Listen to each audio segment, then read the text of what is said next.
کیا ہے کہ کیا رشتہ کرتے وقت ایک نگاہ لڑکی کو دیکھنا جائز ہے یا نہیں؟ دیکھیں، رشتہ انسان کی زندگی کا ایک بہت بڑا موڑ ہوتا ہے۔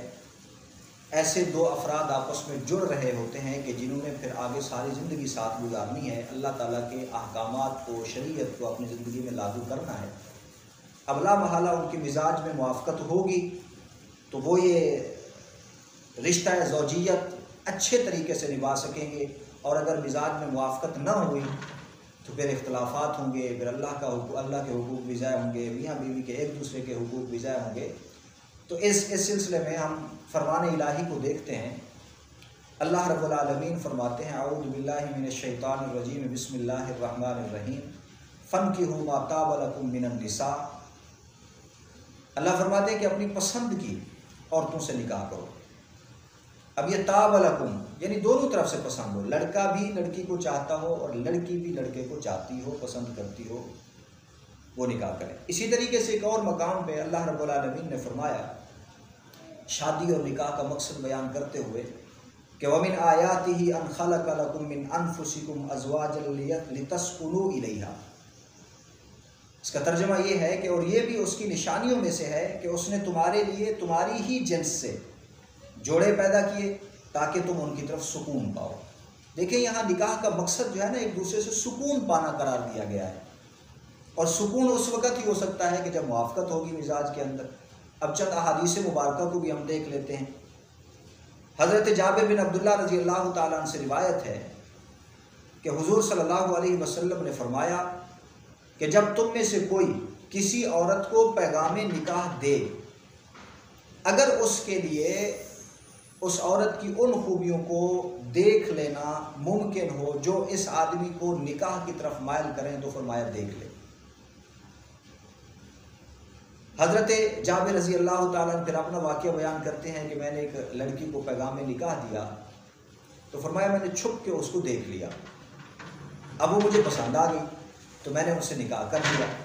اسی طریقے سے ایک دوسری روایت ہے، حضرت مغیرہ بن شعبہ رضی اللہ تعالیٰ عنہ نے ایک عورت سے نکاح کرنے کا ارادہ کیا۔ حضور علیہ السلام نے فرمایا کہ جاؤ اسے دیکھ لو، کیونکہ اس سے شاید اللہ تعالیٰ تمہارے دلوں میں محبت پیدا کرے۔ اب انہوں نے ایسا ہی کیا، حضرت مغیرہ بن شعبہ رضی اللہ تعالیٰ نے ایسا ہی کیا، جا کے اسے دیکھ لیا اور پھر نکاح کر لیا۔ نکاح کے بعد حضور علیہ السلام کے پاس آئے تو اللہ کے نبی نے جب دریافت کیا تو انہوں نے اپنی بیوی اور اپنے درمیان موافقت اور عمدہ تعلق کا ذکر کیا ہے۔ تو ان فرامین الہی اور اللہ کے نبی کے فرمانوں سے ایک بات معلوم ہوئی، وہ یہ کہ اگر لڑکا لڑکی کو اور لڑکی لڑکے کو کسی طریقے سے نکاح کرنے سے پہلے دیکھ لیں تو یہ کوئی معیوب نہیں ہے، لیکن صرف دیکھنے کی اجازت ہے۔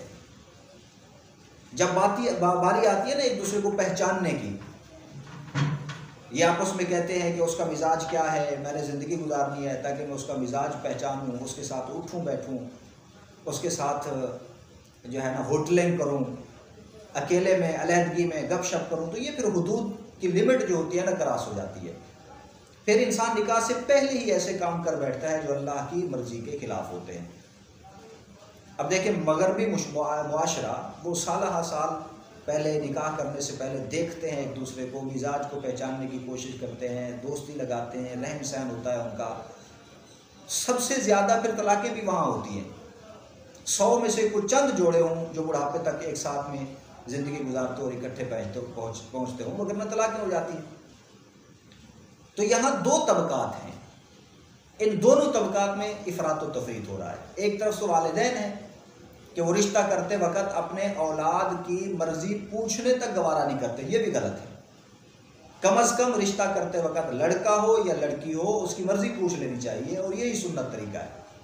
اور دوسری طرف سے اولاد ہے جو تعلقات بناتے وقت یہ جو نام نہاد محبت کے دعوے ہیں یہ کرتے وقت والدین کی طرف ایک نظر مڑ کے دیکھتے تک بھی نہیں ہے، بلکہ ان کے سینے پہ پاؤں رکھ کے چلے جاتے ہیں، یہ بھی بالکل غلط ہے۔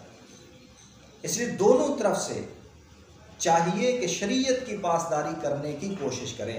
والدین اپنی ہی مرضی اپنی اولاد پہ نہ تھوپیں، اور اولاد کو بھی چاہیے کہ وہ اس طرح کے غلط تعلق استوار نہ کریں، اپنی شادی میں اپنے والدین کی مرضی کو بھی شریک کریں۔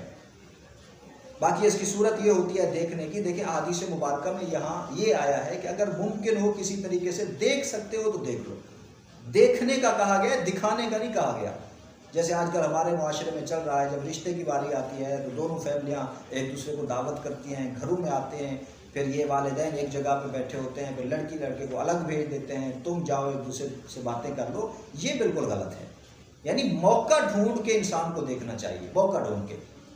اور اس کی بہترین صورت فقہائے کرام نے لکھی ہے، وہ فرماتے ہیں کہ لڑکے کے والدین کی طرف سے لڑکی کو دیکھ لینا یہ کافی ہو جانا چاہیے، اور اسی طرح لڑکی کے والدین کی طرف سے لڑکے کو دیکھ لینا، اس کی خوبیاں بیان کر لینا، یہ بھی کافی ہو جانا چاہیے۔ لیکن اگر وہ اس پہ اکتفا نہیں بھی کرتے، خود دیکھنا چاہتے ہیں ایک دوسرے کو، تو صرف دیکھنے کی حد تک ہو، اور وہ بھی موقع ڈھونڈ کے کہیں دیکھ لیں۔ ایسا نہ ہو کہ بالکل انتظام کیا جائے، گھروں میں بلایا جائے، ان کو علیحدہ بٹھایا جائے، دکھایا جائے۔ یہ دکھانا شریعت کی اصطلاح میں نہ شریعت کا مزاج ہے اور نہ ٹھیک ہے۔ دیکھنا ہے کہ کہیں موقع ڈھونڈ کے دیکھ لیا جائے۔